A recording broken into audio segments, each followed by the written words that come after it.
As the sun began to set, casting a golden hue over the quiet streets of Shelbyville, Ben Adams, a man in his late 60s with a career full of business success, found himself in a situation he hadn't planned for. He had just finished a meeting with an old friend and was driving home, enjoying the hum of his luxury car and the cool breeze through the window. Life, as it often did, was running smoothly for him. But on this particular evening, the hum of his car soon turned into the sound of something not quite right, the unmistakable thump of a flat tire. He pulled over to the side of the road, frustration setting in. As a man accustomed to solving problems quickly, Ben immediately reached for his phone to call for roadside assistance. But the lack of a signal made that impossible. The evening's serenity quickly faded as he realized he would have to wait. His mind wandered back to his comfortable home and the millions he had accumulated through years of hard work. But now, here he was, stranded on the side of the road, helpless, far from the luxury he was used to. Just as Ben was beginning to lose his patience, he noticed a figure walking toward him, a young boy, maybe 13 or 14, wearing a faded t-shirt and worn-out sneakers. The boy's expression was calm but determined, his eyes scanning the car as he approached. Ben watched the boy curiously, his frustration fading just a little as the boy approached and gave him a polite nod. "Flat tire, sir?" the boy asked with a steady voice. Ben nodded, unsure whether to feel grateful or uneasy.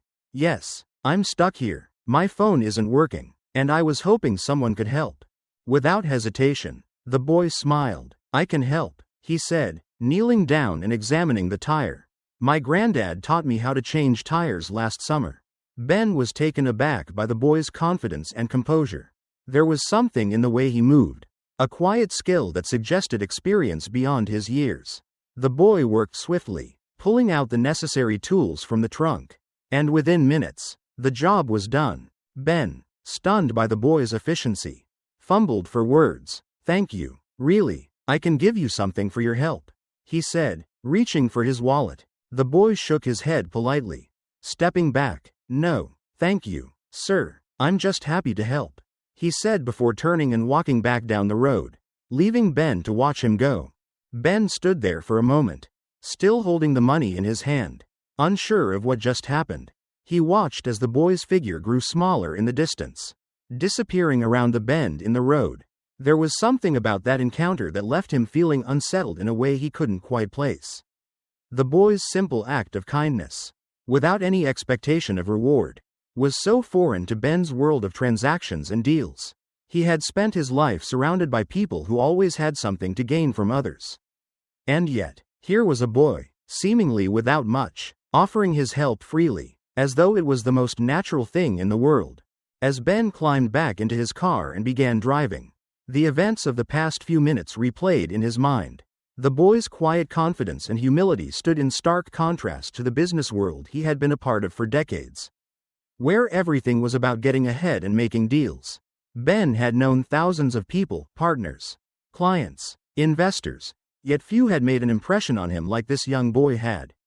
His thoughts kept drifting back to the boy's smile, the simple gesture of kindness that had cost him nothing but time. And yet it seemed to have given Ben something much more valuable, a sense of humility. By the time Ben arrived home, the feeling of unease had morphed into something deeper, something that tugged at him. He sat down in his study, the large windows overlooking the estate, and found himself staring at the collection of awards, trophies, and framed photos that filled the room. His life, full of success and luxury, suddenly felt empty. He couldn't shake the image of the boy's determined face and the way he had refused any form of payment. That evening, as he ate alone, the silence of his lavish mansion seemed to echo louder than usual. The fine steak and vegetables that had been expertly prepared sat untouched as Ben continued to replay the encounter in his mind. In that moment, something stirred inside him, an old, forgotten feeling. For the first time in years, he was reminded of the importance of connection, of genuine human kindness. He realized how much he had lost sight of it in his pursuit of success. The next morning, Ben couldn't shake the feeling that had settled deep within him. He had spent the entire night thinking about the boy, about how the encounter had somehow changed him, despite all the wealth and accomplishments he had accumulated over his lifetime. Something about that boy's selflessness had made Ben question the life he had built. The emptiness he had felt the previous evening seemed to be a nagging reminder that he needed to do something more meaningful. Something that didn't revolve around profit or self-interest. He needed to find the boy, not because he owed him anything, but because he felt a deep need to express his gratitude. Ben couldn't fully explain why he was so compelled to find the boy. Maybe it was the boy's calm confidence, or perhaps the simple but powerful act of kindness that Ben had witnessed. Either way, he knew he couldn't ignore the pull. So, after a quick breakfast, Ben got in his car and drove back along the same stretch of road where he had first seen the boy. He didn't know exactly what he was hoping to find, but he had to try. Hours passed as Ben stopped at small diners, gas stations, and cafes, asking anyone if they had seen a boy who fit the description. Most people either shrugged or said they hadn't seen anyone like that around. But just as Ben was about to give up, an older woman behind the counter at a small, family-run cafe spoke up. "That sounds like Elijah," she said, wiping her hands on her apron. "He's always helping people out here. Lives with his mama over in Harlan." Ben felt a wave of relief wash over him. He now had a name, and Harlan wasn't far away.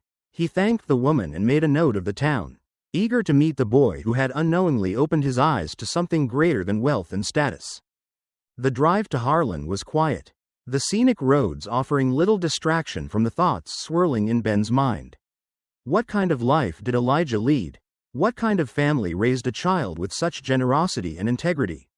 Ben's curiosity and gratitude drove him forward, each mile bringing him closer to the boy who had unknowingly changed his life forever. Ben arrived in Harlan late in the afternoon. The town was small, nestled in the foothills of the Appalachians, with simple, modest homes and small businesses lining the streets. It was quiet, peaceful, and much different from the bustling city where Ben had spent most of his life. He asked around, speaking with a few locals, trying to gather information about Elijah.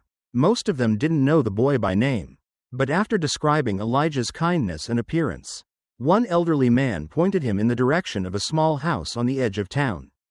The house was humble, a far cry from the luxurious homes Ben was used to, but there was something warm and inviting about it. Ben parked his car at the end of the driveway and hesitated for a moment. He wasn't sure what to expect or what he would even say. He took a deep breath, made his way to the door, and knocked. The door opened a few moments later, revealing a woman in her early 40s. She had a tired but kind face, with sharp eyes that observed Ben closely. "Can I help you?" she asked, her tone a mixture of curiosity and caution. "Good afternoon," Ben said, clearing his throat. "I'm sorry to bother you, but I believe I met your son, Elijah, yesterday. He helped me with a flat tire." Her face softened instantly, a small smile forming. "That sounds like my Elijah," she said, stepping aside to let Ben in. "He's always helping people out. Please, come on in." Ben stepped inside, taking in the modest surroundings. The furniture was old but clean, and the walls were adorned with family photos and a few hand-drawn pictures that looked like they were made by Elijah when he was younger. It was a far cry from Ben's own mansion, with its pristine surfaces and expensive decor.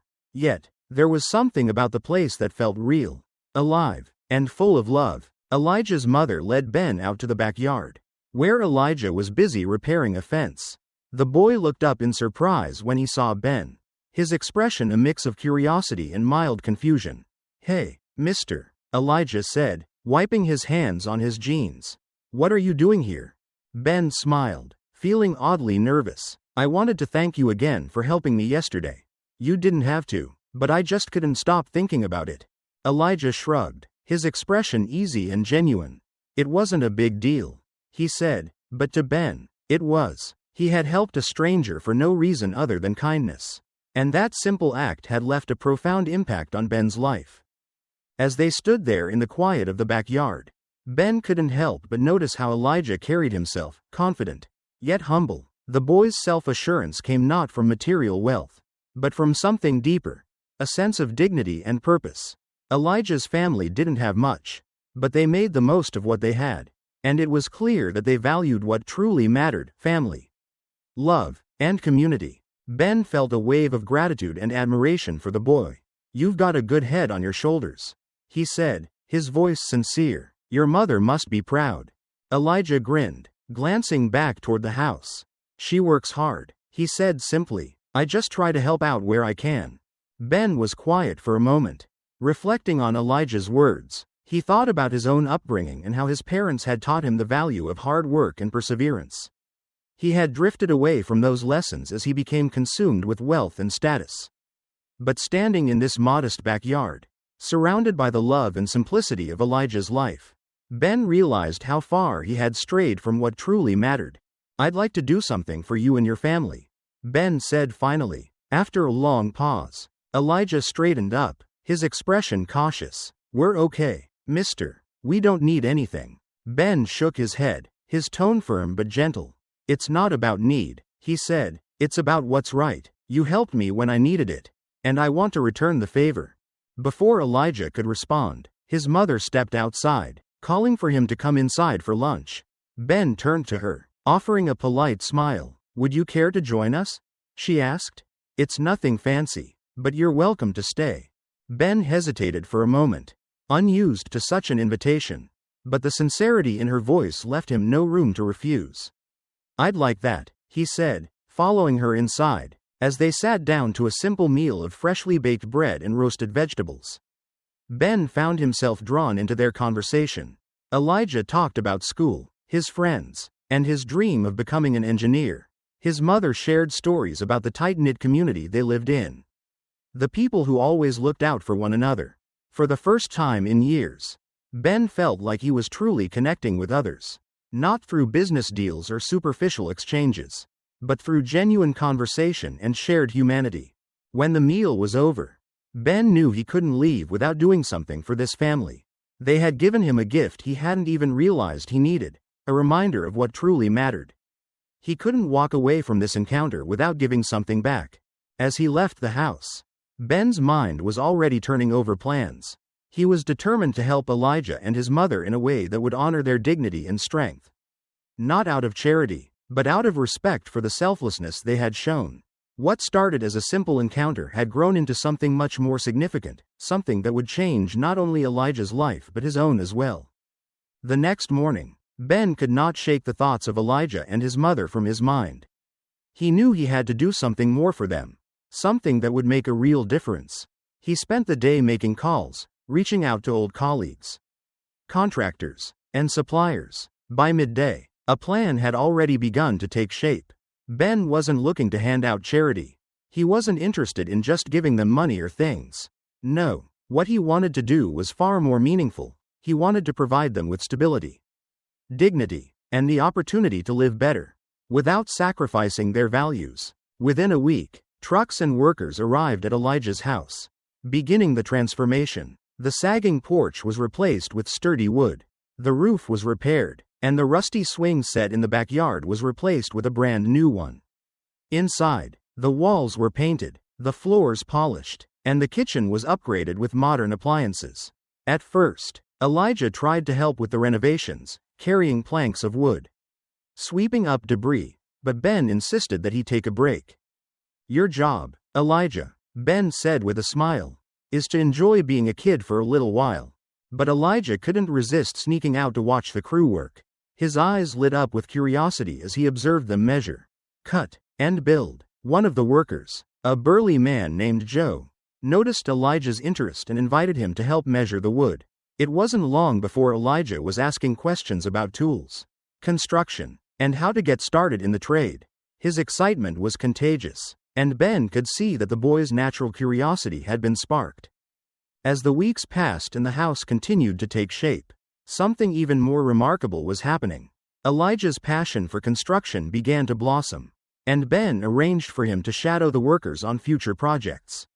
Elijah eagerly soaked up every bit of knowledge, learning the ropes of the trade while maintaining that quiet confidence that had first drawn Ben to him. The day the renovations were completed, Ben stood on the front porch of the house, clipboard in hand, directing the final touches. Elijah and his mother watched in awe as the house was transformed. It no longer looked tired and worn. It radiated life, love, and potential. Elijah's mother couldn't hold back her tears as she thanked Ben. But Ben simply shook his head. "You don't need to thank me," he said softly. "You've already given me more than I could ever ask for." The neighbors stopped by throughout the day to marvel at the changes. They offered small gifts, freshly baked bread, jars of homemade jam, and a potted plant. Elijah's laughter echoed through the yard as he ran around showing his friends the new swing set and the freshly painted rooms inside the house. It was a simple, unfiltered joy that Ben had not felt in years. It was the kind of happiness that could only come from seeing others thrive. As the sun dipped low, Ben sat with Elijah and his mother on the porch. Their lives had changed, and Ben felt deeply fulfilled. He realized that he, too, had found something he'd been missing, a reminder of what really mattered. It wasn't about wealth, status, or influence. It was about love, connection, and the willingness to show up for others. And with that, Ben knew this was just the beginning. The weeks that followed saw more visits to Harlan. With each trip, Ben felt more at home. Elijah's newfound curiosity about construction had evolved into a passion, and Ben was there every step of the way to support it. Elijah's dream of one day becoming an engineer was more than just a dream, it was becoming a real possibility. Ben had not only helped a family but had also rediscovered the meaning of purpose and connection in his own life. As Ben left Harlan one final time, he looked back at the house, a house that had been transformed not only by renovations but by a shared sense of purpose and humanity. Elijah had reminded him of life's most important lesson: it's not about what you have, but what you give, and that lesson would stay with Ben forever.